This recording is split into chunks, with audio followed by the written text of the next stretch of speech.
आज का सोमवार भारतीय निवेशकों के लिए एक बड़ी बुरी खबर लेकर आया।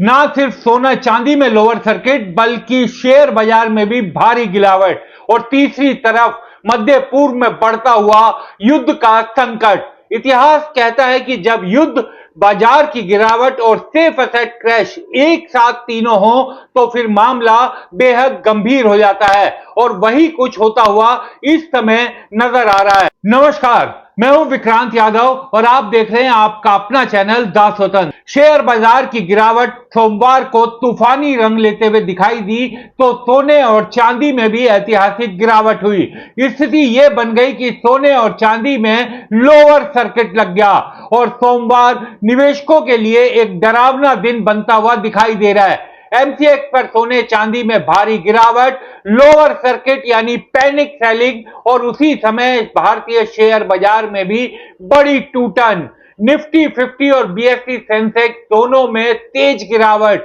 यानी पूरी तरीके से साफ है कि हर एसेट क्लास में सिर्फ बेचने की होड़ लग गई है। अब सबसे अहम सवाल, मध्य पूर्व युद्ध का इससे कैसे असर जुड़ा हुआ है? आज दुनिया की एनर्जी सप्लाई का बड़ा हिस्सा मिडल ईस्ट से ही आता है। अगर युद्ध जिस तरीके से बढ़ रहा है, जैसे ट्रंप ने धमकी दी, उसके बाद ईरान ने पलटवार की धमकी दी, ट्रंप ने कहा कि एनर्जी इंस्टीट्यूशंस पर हमला करेंगे, तो आप ये समझिए कि ऑयल की सप्लाई खतरे में पड़ सकती है। ऑयल प्राइसेस, तेल के दाम, कच्चे तेल के दाम और तेजी से आगे भाग सकते हैं और इसका सीधा असर इन्फ्लेशन एक्सप्लोजन यानी कि महंगाई का बम फटेगा।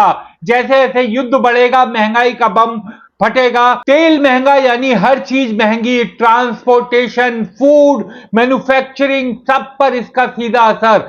सेंट्रल बैंक्स पर प्रेशर, इन्फ्लेशन बढ़ेगा तो इंटरेस्ट रेट बढ़ाने पड़ सकते हैं और यही मार्केट को गिराता है। यही पैनिक, यही डर मार्केट को गिराता है। इन्वेस्टर्स में क्यों पैनिक आ गया है, आप ये समझिए कि जब भी युद्ध लंबा चलता है इन्वेस्टर्स सेफ हेवन एसेट्स में जाते हैं, लेकिन वहां भी अगर गिरावट दिखाई दे तो पैनिक और ज्यादा बढ़ जाता है।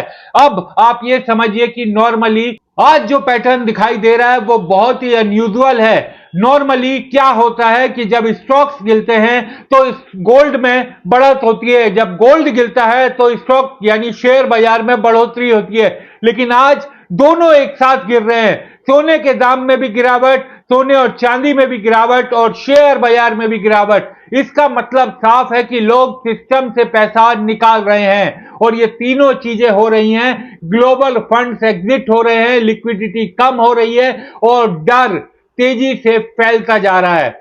अगर मिडल ईस्ट का युद्ध और ज्यादा बढ़ा तो क्या होगा? आप ये समझिए कि तेल के दाम $150 से ऊपर जा सकते हैं। इन्फ्लेशन कंट्रोल से एकदम बाहर हो सकती है, यानी महंगाई किसी के काबू में नहीं रहेगी और ग्लोबल इकोनॉमी में स्लो डाउन आ सकता है। बहुत ही चिंता की बात है। इसका असर भारत पर दिख रहा है। शेयर बाजार और गिर सकता है, रुपए पर दबाव बढ़ सकता है, इंपोर्ट बिल बढ़ेगा और आम आदमी की जेब पर सीधा असर पड़ेगा। यानी ये सिर्फ मार्केट क्रैश नहीं बल्कि इकोनॉमिक चेन रिएक्शन बन सकता है। पुरानी कहावत है कि इतिहास खुद को दोहराता है, तो क्या इतिहास अब खुद को दोहरा रहा है? 2008 का फाइनेंशियल क्राइसिस कोई नहीं भूला। इसके बाद कोविड 2019 में मार्केट क्रैश सबको याद है। और आज आपको एक और बड़ी बात बताऊं कि आज ही के दिन 23 मार्च 2020 को ऐतिहासिक गिरावट शेयर बाजार में हुई थी, जब निफ्टी 50 में एक ही दिन में 13% की गिरावट हुई थी और उसके ठीक एक 6 साल बाद आज का दिन है जब निफ्टी में बहुत बड़ी गिरावट देखने को मिल रही है। सेंसेक्स में भी 1800 पॉइंट से ज्यादा की गिरावट हो गई है।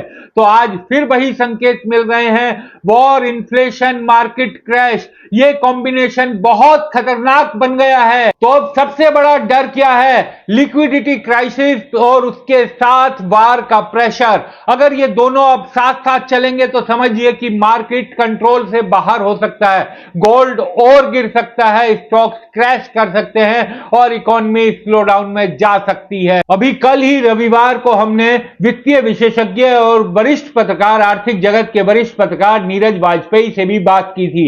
उन्होंने कहा था कि सोमवार को जरूर देखना होगा कि बाजार और सोना चांदी किस तरफ जा सकते हैं, और यह भी आशंका जताई थी कि गिरावट और बड़ी हो सकती है।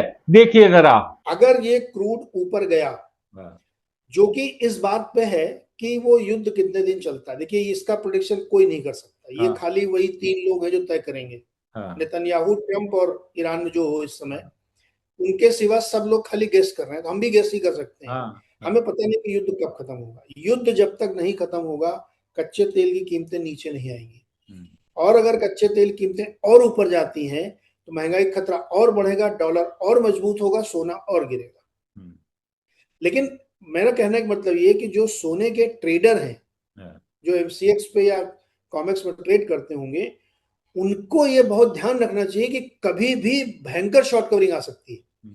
तो ट्रेडर तो बहुत ध्यान रखें, निवेशकों को चिंता करने की जरूरत नहीं है। अब सबके दिमाग में एक ही सवाल है कि इस समय क्या करना चाहिए। स्मार्ट इन्वेस्टर क्या करता है? एक बात तो आप ये समझिए कि पैनिक कभी नहीं करता है स्मार्ट इन्वेस्टर्स, लेकिन बाखे बूंद कर भी नहीं बैठ सकता। कैश बचाकर रखिए, धीरे धीरे इन्वेस्ट कीजिए, एसआईपी कीजिए, एक साथ अपना पैसा मत लगाइए, रिस्क मैनेज करिए। आज जो हो रहा है वो सिर्फ गिरावट नहीं है, बल्कि एक वार्निंग है, एक चेतावनी है कि दुनिया एक बड़े आर्थिक तूफान की तरफ बढ़ रही है। आने वाले दिन ये तय करेंगे कि ये करेक्शन है या फिर हिस्ट्री का सबसे बड़ा क्रैश। अगर आप ऐसे ही वीडियो देखना चाहते हैं, तमाम जानकारियों के साथ देखना चाहते हैं, मध्य पूर्व के युद्ध का क्या असर हमारी इकोनॉमी पर पड़ रहा है, इस तरह के वीडियो चाहते हैं, तो आपसे अनुरोध है कि दास स्वतंत्र के साथ अपना साथ बनाए रखिए। हमारे वीडियो शेयर कीजिए, सब्सक्राइब कीजिए और पसंद आने पर अपने दोस्तों को भेजना मत भूलिए। नमस्कार।